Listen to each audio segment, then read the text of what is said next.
अत्यधिक धूप में रामू अपने सूखे खेत में कड़ी मेहनत करता है। पसीने से उसके कपड़े चिपक जाते हैं। उसका चेहरा गंभीर दृढ़ संकल्प से भरा होता है। सूखी धरती पर दरारें मकड़ी के जाले की तरह फैल गईं, जो रामू की आजीविका पर सूखे की निर्दयी पकड़ का एक कठोर प्रमाण है। रामू की बेताब निगाहें बेबादल आसमान की ओर उठती हैं। एक मौन प्रार्थना विशाल उदासीन विस्तार में गूंजती है। चिलचिलाती धूप में रामू निर्माण स्थल पर भारी पत्थर उठाता है। उसका शरीर पसीने से चमक रहा है। थकान उसके चेहरे पर गहरी लकीरें उकेरती है, जो उसके परिवार के लिए प्रदान करने के लिए उसके अथक परिश्रम की एक स्पष्ट याद दिलाती है। रात ढलती है और रामू एक छोटे से कमरे में एक तंग जगह ढूंढता है। अन्य थके हुए मजदूरों के साथ सन्नाटे को साझा करता है। जीवनदायिनी वर्षा के तहत रामू अपने खेत में बीज बोता है। उसकी हरकतें लयबद्ध और आशावादी हैं। एक हरा भरा जीवंत हरा मैदान को ढकता है, जो प्रकृति के वादे और रामू के मेहनती श्रम का प्रमाण है।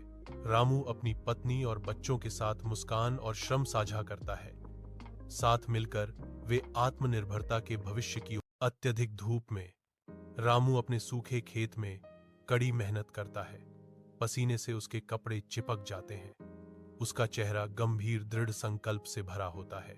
सूखी धरती पर दरारें मकड़ी के जाले की तरह फैल गईं, जो रामू की आजीविका पर सूखे की निर्दयी पकड़ का एक कठोर प्रमाण है।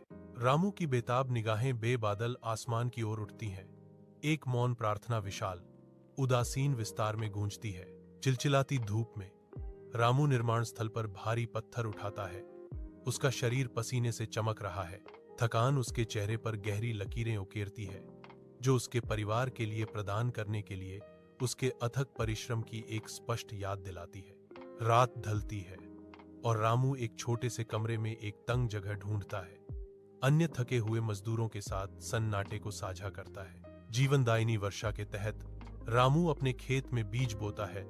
उसकी हरकतें लयबद्ध और आशावादी हैं। एक हरा भरा जीवंत हरा मैदान को ढकता है, जो प्रकृति के वादे और रामू के मेहनती श्रम का प्रमाण है। रामू अपनी पत्नी और बच्चों के साथ मुस्कान और श्रम साझा करता है। साथ मिलकर वे आत्मनिर्भरता के भविष्य की ओर काम करते हैं।